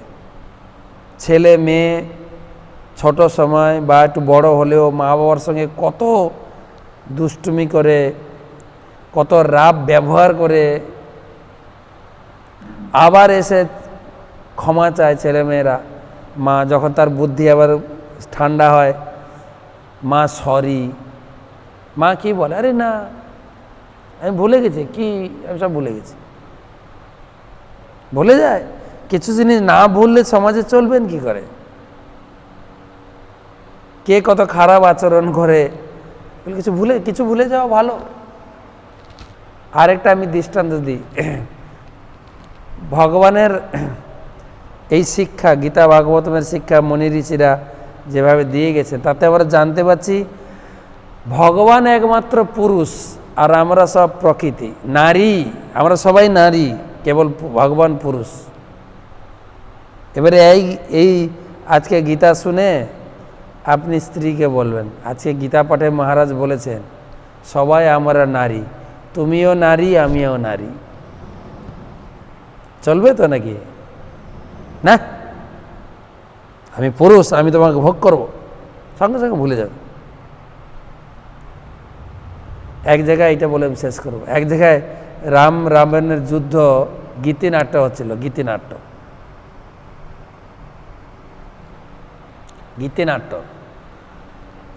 না, গ্রামে গান করে করে, অভিনয় করে দেখায়, গান করে করে, এটা বলে গীতিনাট্য। তো গীতিনাট্যের নাম ছিল রাম রাবণের যুদ্ধ। তো যে রাম সাজে আর যে রাবণ সাজে, হয়তো দিনের বেলা একটু ঝগড়া লেগেছিল, রাম যে রাম সাজে বিড়ি খাচ্ছিল, রাবণ চেয়েছে দেয়নি, রাবণের মাথায় ঢুকে আছে রাত্রে তোমাকে দেখাবো, রাত্রে তোমার বদলা নেব। এখন স্টেজে রাম রাবণের যুদ্ধ নাটক শুরু হয়েছে, প্রচুর লোক নাটক দেখতে এসছে। নাটকের শেষ পর্যায়ে যে রাম বাণ মারবেন, রাবণ মরে যাবে, সবাই জানে যে এটা হচ্ছে লাস্ট সিন। কিন্তু রাম যত বাণ মারে রাবণ মরে না। কেন? ওই রাগ আছে, দিনের বেলায় বিড়ি খাওয়ার রাগ। ও ভুলে নাই, কিন্তু না ভুলে নাটক করবেন কি করে? ভুলেই নেই। এদিকে লোক উঠা শুরু হয়ে গেছে, এদিকে যারা অর্গানাইজার ছিল তারা বলছে এই রাবণ মরে যাও, বলছে না না মরবো না। বেগতিক দেখে আমাদের যে ডাইরেক্টর ছিল, নাটকের ডাইরেক্টর, স্টেজের উপরে ওই ত্রিফল পাতা হয় না, একটা চাটিয়া, ও পিছন দিকে এমন টান দিয়েছে, এমন রাবণ উল্টে পড়ে গেছে। আর সবাই হো হো করে উঠে পড়েছে, রাবণ বধ হয়ে গেছে। কিন্তু ওর যে মনে আছে সে রাগ, স্টেজের উপরে উঠে দাঁড়িয়েছে, না না না না, আমি মরে নেই রামের বাণে, আমি পড়িয়াছি ত্রিফলের টানে। তো ভগবানে কেন যে ভুলতে হবে? তো কিছু জিনিস না ভুললে আপনি নাটকই করতে পারবেন না ভাই, সমাজে থাকতেই পারবেন না। এই ভুলে যাওয়াটাও ভগবানের কৃপা। যাই হোক, ভগবান বললেন তোমার আমার অনেকবার জন্ম হয়েছে, আমার মনে আছে, তুমি ভুলে গেছো। তখন অর্জুন প্রশ্ন করছেন, তা আমার জন্ম হয় তোমার জন্ম হয়, ভগবানের তো জন্ম হয় না, ভগবান তো অজ। আমি তো মানুষ, আমার বারে বারে জন্ম হয় মৃত্যু হয়, জন্ম হয় মৃত্যু হয়। আর তুমিও যদি এরকম বারে বারে জন্মগ্রহণ করো, তুমি ভগবান হলে কি করে? তুমি তাহলে কি করে ভগবান? এর উত্তর কালকে। হরে কৃষ্ণ। খুব ইন্টারেস্টিং, পরপর পরপর শ্লোক সাজানো আছে। আমি কয়েকটা উত্তর দানের জন্য এগোচ্ছি।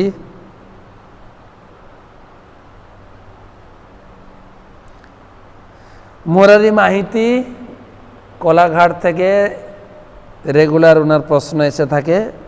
ওনার প্রশ্ন, ভগবদ্গীতার জ্ঞানকে অপৌরুষেয় বলা হয় কেন? আমি বলেছি, আমি আমার লেকচারে বলেছি, আপনি হয়তো খেয়াল করেননি। এটা জাগতিক কোনো পুরুষের দ্বারা দেওয়া জ্ঞান নয়, এটা ভগবানের মুখ নিঃসৃত বাণী। এই জন্য অপৌরুষেয়, পুরুষ মানে হচ্ছে জাগতিক কোনো পুরুষের দেওয়া এই জ্ঞান নয়, তাই অপৌরুষেয়। আমি অতুল অচ্যুত দাস। ওকে, আমার প্রশ্ন হচ্ছে, যখন দেখি কোনো সমবয়সী ভক্তরা ভালো ভক্তি ও ভালো প্রচার করছে, তখন আমার খুব হিংসা হয়। এইটা আমার কোন ধরনের মনোভাব তা আমি বুঝতে পারছি না। এটা কি ভালো না খারাপ? কৃপা করে আমার সন্দেহ দূর করলে উপকৃত হইব। এটা উভয়, ভালো খারাপও। খারাপ অর্থে এইটা, যদি আপনার ভিতরে মাৎসর্য থাকে, উনি করছেন, ওনার সবাই সম্মান করছে, আমি এটা সহ্য করতে পারছি না, এটা খারাপ। আরেকটা হচ্ছে, ওনার দেখে আমার হিংসা হচ্ছে, আমিও এরকম প্রচার করব, আমিও ওনার মতো হব, চেষ্টা করব, আমি কেন করতে পারবো না, ওনার কাছ থেকে গিয়ে জেনে ওনার মতোই প্রচার করব। যদি আপনি ওনার মতো প্রচার বাড়াতে পারেন, এটা ভালো। তো ভালো খারাপ দুটোই, ওনার আশীর্বাদ নিয়ে প্রচারটাকে বৃদ্ধি করবেন। শিমুল সরকার, চট্টগ্রাম, বাংলাদেশ। আমার প্রশ্ন হলো, অনেক ভক্তরা থেকে গীতা পাঠ করে টাকার বিনিময়ে, বিভিন্ন অনুষ্ঠানে টাকার বিনিময়ে গীতা পাঠ করে জীবিকা করা কি ভালো কাজ? জানি না ভালো কাজ কি না, তবে কিছু না করে গীতার জ্ঞান শোনাচ্ছে লোককে, কিছু তো উপকার হবে। গীতা ভগবান বলেছেন, যে আমার গীতা নিয়মিত পাঠ করে আমাকে পূজা করলে যে ফল, কে যদি গীতা পাঠ করে সেই ফল পাবে। এখন টাকা নিয়ে গীতা পাঠ করছে, এর কি ফল তার বিচার করতে হবে। গীতা পাঠের একটা ফল আলাদা। এবারে সে যদি অন্য কাজ না করে জীবিকা অর্জনের জন্য গীতা পাঠকে বেছে নেয়, ঠিকই আছে, কিন্তু সব থেকে ভালো পাঠ হবে যদি আমি গীতা পাঠটাকে, গীতার জ্ঞানটাকে নিজে আহরণ করে লোককে দিই, তাহলে তার গীতা পাঠে কার্যকারিতা হবে, নাহলে কাজ হবে না। নাহলে শুধু পাঠের এই কি বলে তোতা পাখির বুলির মতো থেকে যাবে, কোনো হৃদয়ে স্পর্শ করবে না। তাই গীতা পাঠ যেন নিজের জীবনে প্রয়োগ করে আমরা লোককে শেখাই। প্রভু, আপনার লাইভ প্রোগ্রাম দেখছি চুচুড়া থেকে, অভিজিৎ লঞ্চ, কিন্তু অকর্ম ব্যাপারে ঠিক বোধগম্য হলো না, বিস্তারিতভাবে জানার আগ্রহ রইল। 3টা কর্ম, কর্ম, অকর্ম, বিকর্ম। কর্ম মানে হচ্ছে শাস্ত্রীয় কর্ম, ভালো কাজ, পুণ্য কাজ, যার ফলে ঊর্ধ্বগতি হয়, 3য় অধ্যায়ে এটা বর্ণনা হয়েছে। আর বিকর্ম মানে হচ্ছে পাপ কর্ম, যেটা নিচের নরকের দিকে গতি হয়। আর অকর্ম মানে হচ্ছে কেবল নিঃস্বার্থভাবে ভগবানের সেবা করা, নিঃস্বার্থভাবে ভগবানের সেবায় যুক্ত হয়, যার কোনো আশা বা প্রার্থনা থাকে না। এই জগতে সবাই দেবদেবীর পূজা করে কিছু চাওয়া পাওয়ার জন্য, চাওয়া পাওয়া। আর যে মন্দির থেকে বেশি লোকে পায় ওই মন্দিরেই ভিড় বেশি। কিন্তু যখনই আপনার এই কর্ম বা ভগবানের সেবা, ভাগবতমে বলা আছে, সবই পুংসাম পরধর্ম যত ভক্তি অধো খোঁজে, অহেতুকি অপ্রতিহতা জয়াত্মা সুপ্রসিদতি। আপনি ভক্তি করবেন অহেতুকি, কোনো হেতু থাকবে না। আমার কর্তব্য হচ্ছে ভগবানের সেবা করা, তাই করি। আমার কর্তব্য হচ্ছে বাবা মার সেবা করা, বাবা মার সেবা করা। বাবা মার কাছ থেকে কেউ আশা করে না, তারা দিয়েছেন, কিন্তু এখন কাজ হচ্ছে বাবা মা বৃদ্ধ হচ্ছে তাদের সেবা করা। ঠিক সেই রকম কেউ যখন নিঃস্বার্থ হয়, প্রত্যেকে এখন এমনি তো বিষ্ণু ঠাকুর, নারায়ণ ঠাকুর, কৃষ্ণ ঠাকুর বেশি কাউকে বর দেয় না, বেশি বর দেয় দেবদেবীরা। সেই জন্য দেবদেবীর মন্দিরে ভিড় বেশি, বেশি কৃষ্ণ ঠাকুর, বিষ্ণু ঠাকুরের মন্দিরে ভিড় হয় না, বাতি দেওয়ার লোক থাকে না। কিন্তু আপনি দেখুন না, কালীঘাট, তারকেশ্বর, তারাপীঠ, ভিড় পায় লোকে। যেই ব্যাংকে ইন্টারেস্ট বেশি সেই ব্যাংকে ছুটে, আর ইন্টারেস্টের পাল্লায় পড়ে লোকে আবার চিট ফান্ডেও ফাঁসে। তো সেই রকম এমনকি মানুষ দেবদেবী পূজা ছেড়ে দিন, এই কৃষ্ণ ঠাকুর, রাম, নারায়ণ, যে ভগবানের বিগ্রহ, ভগবানের মন্দির, সেখানে কিছু কিও চায়। আমার মনে পড়ে একটা পোস্ট পড়ছিলাম, এটা রাম ভক্ত, ও রাম মন্দিরে গেছে, তার জীবনের প্রচুর দুঃখ, আর সহ্য করতে পারে না। রাম সীতার মন্দির, আকুল ভরে কান্না করছেন, প্রভু প্রভু আমার জীবনটা দুঃখে ভরা, আমি আর সহ্য করতে পারছি না, আমাকে প্লিজ, আমাকে কৃপা করুন প্রভু। আমি ভাবলাম বিয়ে করলে আমি হয়তো জীবনে একটু শান্তি পাবো, বিয়ে করলাম, কি কপালে আমার জুটলো মেয়েটা, অনেক চেষ্টা করলাম তাকে বুঝিয়ে নিয়ে আমি সংসার করব, শেষমেশ আমাকে ছেড়ে পালিয়ে গেছে। কান্না করছে ঠাকুরের সামনে, আমাকে ছেড়ে পালিয়ে গেছে, প্রভু প্রভু আমি আর সহ্য করতে পারছি না, আমার সেই পালিয়ে গেছে বউকে খুঁজে দিন প্রভু, খুঁজে দিন। আর এত কান্না করছে ঠাকুরের সামনে, ঠাকুরের দয়া হয়ে গেছে। ভগবান রাম তিনি উত্তর দিচ্ছেন, বৎস তোমার দুঃখ আমারও সহ্য হচ্ছে না। কিন্তু ঘটনাটা কি জানো, এই যে বউ হারানো কেস, এই বউ হারানো কেসগুলো আমি দেখি না। পাশের মন্দিরে হনুমান মন্দির, ও এইসব কেসগুলো ঘাটে, ওর কাছে যাও, আর শুধু তাই না, আমার বউ হারিয়ে গেছিল, ও খুঁজে দিয়েছে, ওর কাছে যাও। লোকে চাওয়া পাওয়ার জন্য ভগবানের কাছে যায়, কিন্তু আপনার ভক্তি যখন নিঃস্বার্থভাবে ঠাকুরের সেবায় যুক্ত হবেন তখন হবে অকর্ম। আর সে অকর্মের ফল না উপরে না নিচে, সে ফল ভগবানের হাতে। যেটা দ্বিতীয় অধ্যায়ে আমরা পড়েছি, কর্মণ্যে ব্যাধিকার হস্তে মা ফলেষু কদাচন। ভগবানের হাতে ফল, উনি আপনাকে কি দেবেন ওনার হাতে। আপনার রাইট নেই যে আমাকে এটা দিতেই হবে, ওটাই হচ্ছে অকর্ম, ওইটা হচ্ছে অকর্ম। আচ্ছা, পরিতোষ ব্যাপারী বাংলাদেশ থেকে, হরি শব্দের অর্থ কি? হরি বলো, ও বাবা, হরি বলো শ্মশান ঘাটে উচ্চারণ করা হয়, কেন উচ্চারণ করা হয়? হরি শব্দের অর্থ আমি অনেক আমার লেকচারে বলেছি, এটাও শোনাচ্ছেন। হরি মানে যিনি জীবের সমস্ত দুঃখ, তাপ, শোক, যন্ত্রণা হরণ করেন, তাই তার নাম হরি। এবারে শ্মশান ঘাটে যাওয়ার সময় হরি নাম করা হয় কেন?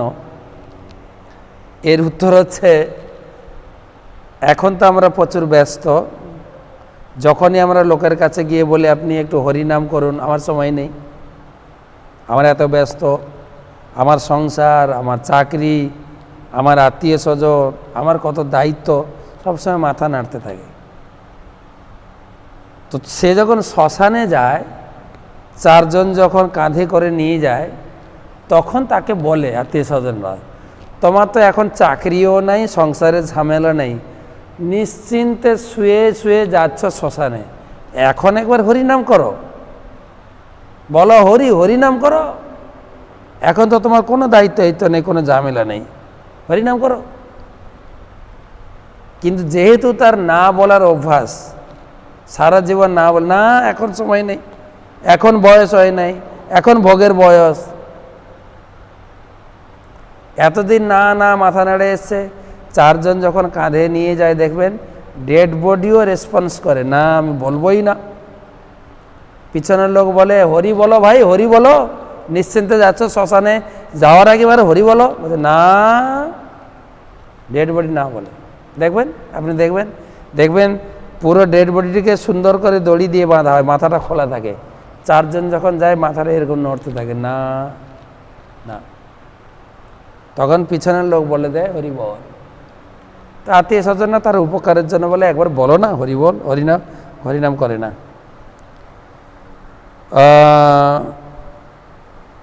নামটা পড়তে বললেন, শুভঙ্কর সাহা। বৈষ্ণবদের কাছে অন্য কেউ কোনো গীতার জ্ঞান, বৈষ্ণব বাদে কেন গীতার জ্ঞান বুঝতে পারে না? এটার বাস্তব সত্য হচ্ছে, বাস্তব প্রমাণ হচ্ছে, বৈষ্ণবরাই একমাত্র কৃষ্ণকে ভগবান বলে পুজো করে, আর বাকি সব শাক্ত, শৈব বা যত হচপচ আছে সব এক। কেউ আবার গুরুদেবকে ভগবান বলে পুজো করছেন। শাস্ত্রে আমরা ধীরে ধীরে এগোবো, দশম অধ্যায়ে ভগবান ডাইরেক্ট বলবেন, অহম সর্বস্ব প্রভব মত্ত সর্বং প্রবর্ত।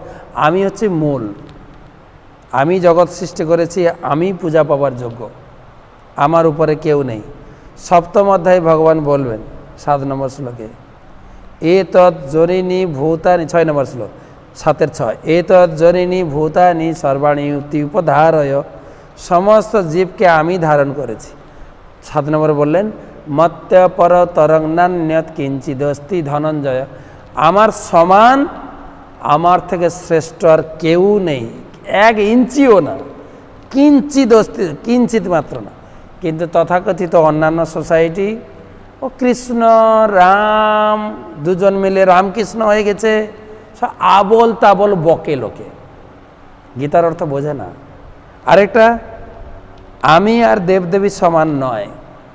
ভগবদ্গীতার 7ম অধ্যায়ে 9ম অধ্যায়ে ভগবান ব্যাখ্যা করবেন, দেবান দেব যজ জানতি মজ্জাঞ্জি জানতি মামপি, যারা দেবলোকের পূজা করে, যারা দেবতাদের পূজা করে দেবলোকে যাবে, আমার পূজা করে আমার লোকে যাবে। সব আলাদা ডেস্টিনেশন। দেবতারা থাকেন স্বর্গে, আমি থাকি গোলক বৃন্দাবন বৈকুণ্ঠে। কিন্তু লোক বলছে, গীতা পড়েও লোকে বলছে যত মত তত পদ, এসব আবল তাবল, সব সব এক জায়গায় গিয়ে মিশবে, কোথায় লেখা আছে? তাই তারা দেবদেবী আপনি দেখবেন বিভিন্ন মন্দিরে, সেখানে শিব, দুর্গা, কালী, রামচন্দ্র, নারায়ণ, হনুমান সব এক আসনে আছেন, আর একটা বাতি নিয়ে সবাইকে একসঙ্গে, প্রায় বাড়িতে এই ঠাকুর দেখা যায়, একটা বাতি নিয়ে জয় জগদীশ হরে প্রভু, জয় জগদীশ হরে, একটা মন্ত্র দিয়ে ব্যাস। রামচন্দ্র ভগবান, কিন্তু হনুমান ভগবান নয়, এক আসনে রেখে পূজা করতে পারেন না আপনি, তো ভগবান ছেড়ে দেন। বিভিন্ন অনুষ্ঠান পর্বতে বা রাজনৈতিক মিটিংয়ে আপনার স্টেজ প্রোগ্রাম দেখেন, সমাবেশ দেখেন, সেখানে সম্মানীয় অনুযায়ী তার স্টেজ সাজানো হয়। এখানে মুখ্যমন্ত্রীর যে আসন বা চেয়ার আলাদা হবে, অন্যান্য মন্ত্রী আলাদা, তারপরে আলাদা, তারপরে স্টেজ। ভগবান বুঝিয়েছেন যে আমি হচ্ছি ভগবান, আমার থেকে যত অবতার এসছেন, তারপরে এসছেন দেবদেবীরা, তারপরে এসছেন মানুষ।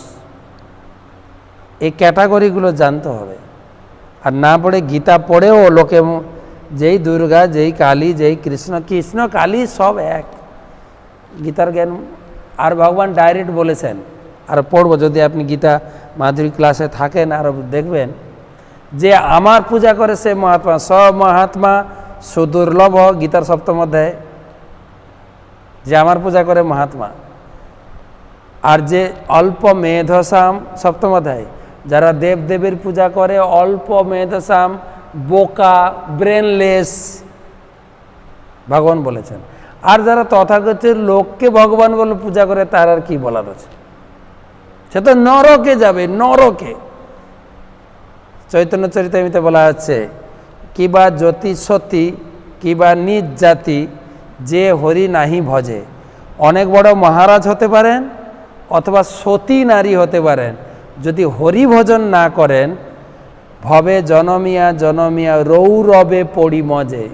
রৌরব নরকে যেতে হবে। আপনি দেশ সেবা করতে পারেন, জাতি সেবা করতে পারেন, কিন্তু হরি ভজন যদি না করেন, ইকুয়াল টু জিরো।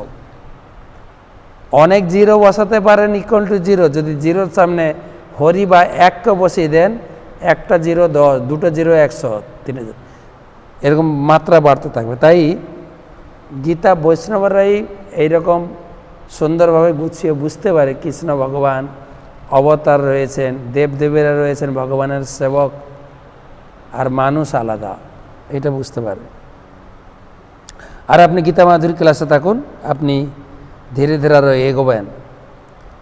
আমি এবারে সংক্ষেপে, মৌমিতা পাল, কুচবিহার।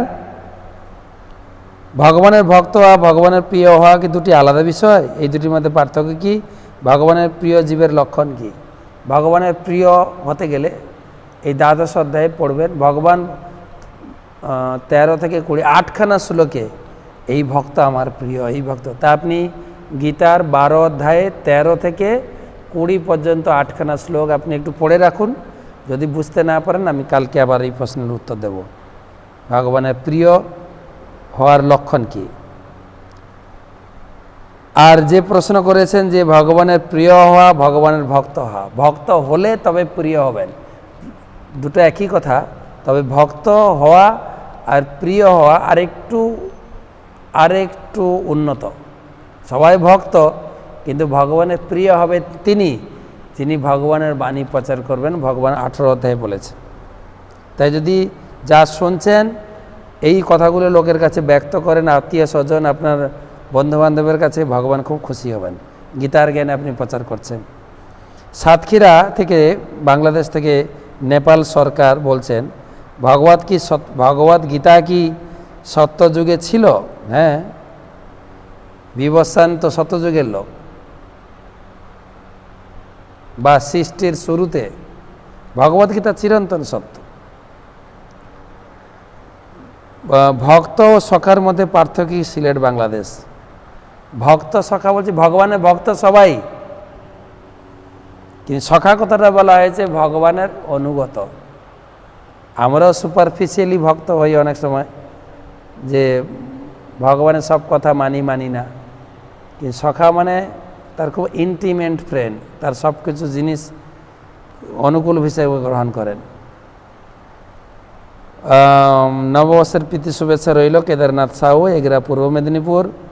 মহারাজের নিকট আমার প্রশ্ন হচ্ছে, ভগবান শ্রীকৃষ্ণকে বাল্যকাল ও যুবক ছাড়া কখনো বার্ধক্য অবস্থায় দেখতে পাই না কেন? ভগবান সর্বদা যুবক, ভগবানের বয়স হচ্ছে 16 বছর, তার জরা মৃত্যু ব্যাধি হয় না, তার বার্ধক্য দশা হয় না। ভগবান হচ্ছেন মাধ্যম চির যৌবনঞ্চ, যৌবন, ভগবান বৃদ্ধ হন না। শিমুল সরকার, চট্টগ্রাম। অর্জুন ভগবানের প্রিয় ভক্ত ছিলেন, তাই পরমেশ্বর ভগবান অর্জুনকে গীতার জ্ঞান দান করেছেন। আমি কি এই ধরনের কাজ করলে ভগবানের প্রিয় হতে পারবো? গীতা পড়বেন, গীতা প্রচার করবেন, গীতার জ্ঞানকে নিজের জীবনে প্রয়োগ করবেন, তাহলে আপনি প্রিয় হতে পারবেন।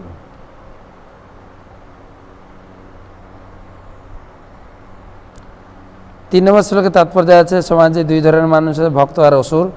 অর্জুন ভক্ত ছিল, তাই গীতার জ্ঞান লাভ করেছেন, কিন্তু অসুররা কি অসুরই থাকবে? তারা কি কখনো গীতার জ্ঞান লাভ করবে না? তার জন্য আপনাকে দায়িত্ব নিতে হবে। ভগবান অর্জুনকে বুঝিয়েছিলেন, এবার আপনি বুঝাবেন ওদেরকে, আপনাকে দায়িত্ব নিতে হবে। তাই চৈতন্য মহাপ্রভু বলেছেন, একলা মালাকার আমি কাহা কাহা যাব, একলা বা কত ফল পাড়িয়ে বিলাবো। আমি নিয়ে এসেছিলাম ভগবানের এই গীতার জ্ঞান জগতে প্রচার করার জন্য, কিন্তু আমি একা কতজন লোকের কাছে যাব? তাই আমি আজ্ঞা দিলু সবাকারে, এই প্রেম ফল দেহ যারে তারে। তাই তোমরা এই গীতার জ্ঞান নিয়ে সবার কাছে প্রচার করো। তাই আপনি এই কাজটা করবেন, ওদের জন্য, অসুরদের কাছে আপনি প্রচার করবেন, আপনার উপরে দায়িত্ব থাকলো। আমি কুশ সিঙ্গুর থেকে বলছি, আমার পূর্বজন্মের কিছু লক্ষণ থাকে, তা ব্যবহার ও জানতে পারি, কিন্তু আমি পূর্বকালে কে ছিলাম, কত কষ্টে ছিলাম, তা যদি জানতে পারতাম তাহলে তো এই জন্মে ভগবানকেই পাওয়ার জন্য চেষ্টা করতাম। কিন্তু কেন হয় না, আমাদের কেন রুচি আসে না ভগবানের প্রতি?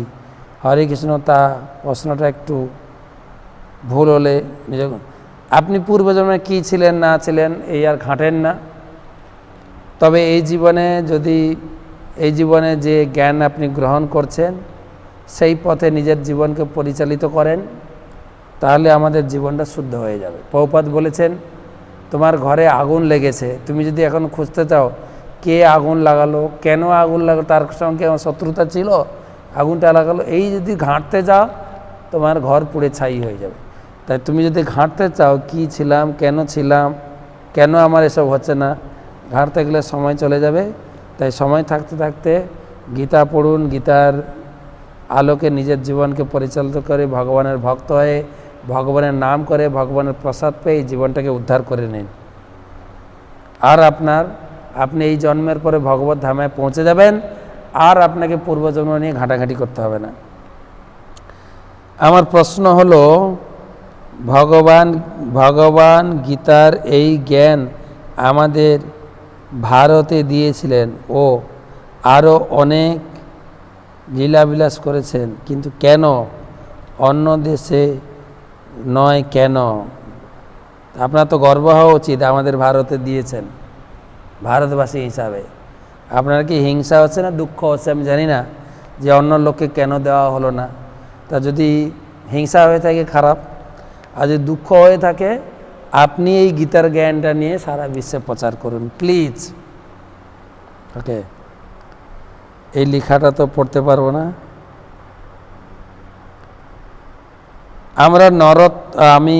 আমরা নরোত্তম দাস অধিকারী ও বিশাখা প্রিয়া দেবী দাসী বলছি, উত্তর দিনাজপুর থেকে। ভগবান বলেছেন জ্ঞান 3 প্রকার, কাইন্ডলি জ্ঞান 3টি প্রকার। কোথা থেকে পড়েছেন এই জ্ঞানটা আমাকে দেখতে হবে। জ্ঞান 3 প্রকার, আপনি যদি কোন জায়গা থেকে পড়েছেন গীতার ওটা ইন্ডিকেট করে দেন, ওটা দেখে আমি তার ভিত্তিতে উত্তর দেব। লাস্ট প্রশ্ন, নিজে নিজে কর্মস্থলে কাজ করে সেটাই কি আমার কর্ম হিসাবে ধরা হবে, না শুধু কৃষ্ণ সেবার মধ্যে যদি কোনো কর্ম করা হয় শুধু সেটা হবে। অ্যাজ পার গীতা ভুল ত্রুটি ক্ষমা করুন। একই কথা বলছি, আপনি যে কর্ম করুন না কেন, সেই কর্মের ফল যদি নিজে ভোগ করেন, ধরুন আমি চাকরি করছি, চাকরির পয়সা দিয়ে আমি আমার ভরণ পোষণ, আত্মীয় স্বজনের ভরণ পোষণ, পরিবারের ভরণ পোষণ করব, এটা হবে কর্ম। এটার আবার দুটো ভাগ, কিছু কর্ম হবে, কিছু বিকর্ম হবে, কিছু ভুল হবে, কিছু ঠিক হবে। কিন্তু এই কর্মটা যখন কর্মের পয়সা দিয়ে যখন আপনি ভগবানের সেবা, বাড়িতে ভগবানের ছবি বা মূর্তি রাখবেন, সেই রান্না করবেন, রান্না করে ভগবানকে ভোগ দিয়ে খাবেন, ভগবানের জন্য সংসার করছেন, ছেলে মেয়েকে কৃষ্ণ নাম শেখাবেন, গীতা পড়ে ভগবানকে নিয়ে কেন্দ্র করে করেন, গীতা সেটা বলছেন অকর্ম। সেটা হচ্ছে সেবা, নিজের আর পরিবারের জন্য করলে সেটা হচ্ছে কর্ম। এটা হচ্ছে কর্ম, আর সেবা হচ্ছে অকর্ম। আমি রাই, ধন্যবাদ, ধানবাদ থেকে বলছি। আচ্ছা, ধানবাদ থেকে মাই কোশ্চেন। হ্যাঁ, আমি রিয়া, আচ্ছা রিয়া, সরি, আমি রিয়া ধানবাদ থেকে বলছি। মাই কোশ্চেন, কিভাবে লর্ড কৃষ্ণের ফেভারিট হওয়া যাবে? বাহ, দারুণ। তুমি প্রতিদিন গিয়ে ঠাকুরের সামনে, ঠাকুরের কাছে তুমি অফার দেবে ডেলি, একটা গোলাপ ফুল বা যা ফুল সামনে থাকবে, ফুলটা নিয়ে প্রতিদিন ঠাকুরের চরণে দেবে, আই লাভ ইউ কৃষ্ণ। তুমি তো মেয়ে, ভালো, আই লাভ ইউ কৃষ্ণ, প্রতিদিন কৃষ্ণের চরণে এই পুষ্পাঞ্জলি দেবে, গীতা পড়বে, গীতার একটা দুটো শ্লোক মুখস্থ করবে, আর ঠাকুরের নাম জপ করে হরিনাম, তুমি অবশ্যই ফেভারিট হয়ে যাবে। সরল মনে কৃষ্ণকে প্রার্থনা করবে, কৃষ্ণের নাম জপ করবে, কৃষ্ণের চরণে প্রতিদিন একটা করে পুষ্প দেবে, তুমি ফেভারিট হয়ে যাবে। ধন্যবাদ সকলকে যারা যারা প্রশ্ন করলেন। আর গীতার চতুর্থ অধ্যায়ে আমরা বেশি দূরে এগোতে পারলাম না, কালকেও বেশি দূরে এগোতে পারবো না, আমরা বড়জোর 9 পর্যন্ত এগোবো, অনেক কথা রয়েছে। তো আপনারা আরও ভালো হয় যদি একটু আপনারা গীতাটা পড়ে আসেন, আপনাদের পড়া থাকলে বুঝতে সুবিধা হবে। অনুবাদ তাৎপর্য যাদের কাছে গীতা আছে পড়ে আসবেন, তার ভিত্তিতে পড়ব। আর যারা নতুন জয়েন করছেন তাদের প্রতি নিবেদন, আপনার মনে প্রশ্ন জাগলে আপনি হোয়াটসঅ্যাপে প্রশ্ন পাঠাবেন, কমেন্ট বক্সে কোনো প্রকারের প্রশ্ন দেবেন না। হোয়াটসঅ্যাপ নাম্বার 9434760402, 9434760402, এই নাম্বারে আপনি প্রশ্ন পাঠাবেন। আর প্রশ্ন যতদূর সম্ভব আপনি গীতার ভিত্তিতে পাঠাবেন, আমি উত্তর দেওয়ার চেষ্টা করব। গীতা থেকে যতটুকু জ্ঞান গ্রহণ করছি তার ভিত্তিতে, বিভিন্ন বেদ পুরাণ অনেক প্রশ্ন পাঠাচ্ছেন যেগুলো আমার ধারণার একটু বাইরে, তবে যতটুকু জানি ততটুকু উত্তর দেব। বেশি উত্তর জানার জন্য গীতার উপরে রয়েছে ভাগবতম পড়তে হবে আপনাকে, তো গীতার পরে ভাগবতম কোর্স। তো সবাইকে ধন্যবাদ, সবাই ভালো থাকুন, সুখে থাকুন, আনন্দে থাকুন। পুনরায় আপনাদের সঙ্গে আবার দেখা হবে কালকে সন্ধ্যা 7:30। এটা চলছে বৈশাখ মাস, অত্যন্ত পবিত্র মাস। এই পবিত্র মাসে যতটুকু সম্ভব মনকে একদম কৃষ্ণ চিন্তায় মগ্ন রাখবেন। হরে কৃষ্ণ, ধন্যবাদ।